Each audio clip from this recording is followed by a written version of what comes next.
Welcome to The Explainer. Today, we're diving into a pretty incredible idea, and it's backed by some serious science. The idea that our core beliefs can actually physically change our health and how well we perform. So let's just jump right in with the big question, right? Is it really possible for our thoughts, just our beliefs alone, to alter how our body works on a biological level? It sounds like science fiction, but you're about to see it's very real. To get to the bottom of that, we first have to understand the mechanism behind this powerful mind-body connection. And what scientists call this mechanism is a mindset. You can think of your mindset as the default setting, or maybe like the background programming running on your computer. It's what quietly guides how your body gets ready to respond to everything in the world, and most of the time, you don't even know it's happening. Okay, so mindset. We hear that word thrown around all the time, but what is it really? Let's break down the scientific definition, because it's absolutely key to all of this. At its core, it's basically a mental shortcut. When you're faced with something complex, like food or exercise or stress, your mindset is that one simple core assumption you hold that ends up shaping everything that comes next. And this is just a perfect example. Let's take stress. Do you believe it's this toxic, harmful thing to be avoided at all costs? Or do you see it as a natural part of life that can actually help you grow? That single core belief changes your entire approach, and as we're about to see, it even changes how your body physically experiences it. All right, now for the really cool part, the scientific proof. These studies are fascinating because they show that our mindsets don't just hang out in our thoughts. They have real, measurable, physical effects on our biology. So, a group of researchers asked this exact question. They wanted to know if the label we put on a food could actually change how our body digests it, even if the food itself was exactly the same.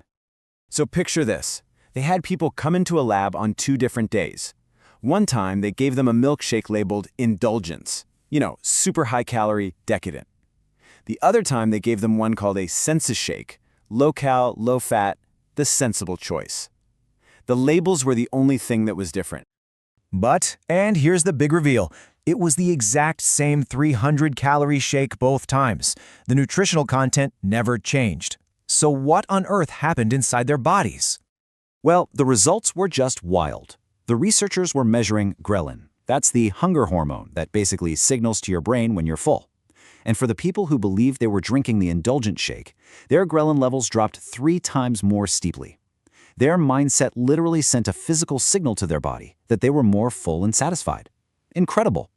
And this powerful mind-body connection, it's not just a weird one-off thing with food. It also totally applies to how we think about physical activity and the benefits we expect to get from it. So check this out. In another study, researchers found a group of hotel housekeepers. Now, these people were obviously getting a ton of physical activity every single day, right? But when they asked them, a full third of them said they got 0 exercise. They just didn't have the mindset that what they were doing counted as exercise.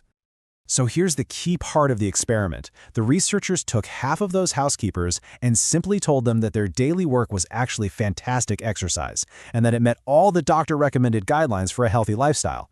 Nothing else changed. Not their work, not their diet, just their belief. And the results? They were honestly remarkable.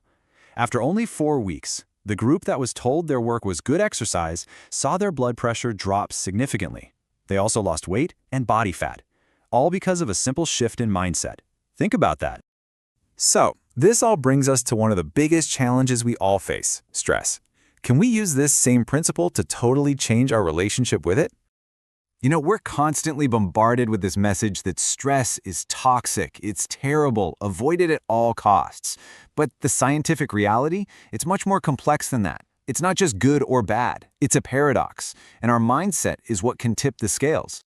In fact, your body's stress response wasn't designed to be a threat. It was designed to be a resource. It's there to sharpen your focus, speed up how you process information, and it can even release hormones that help your body repair itself and grow stronger. It's basically a built-in performance enhancement system.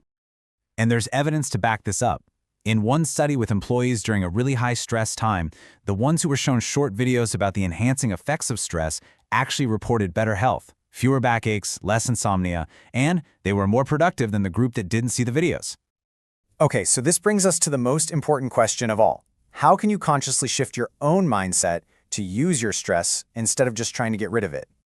All right, the very first step is to completely reframe what that feeling of stress even is. It's not a sign that you're weak or that you're failing.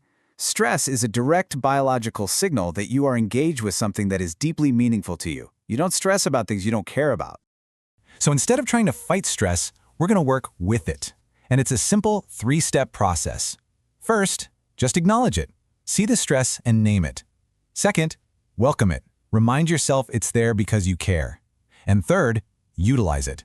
Consciously use the energy and focus it's giving you to meet that challenge head-on.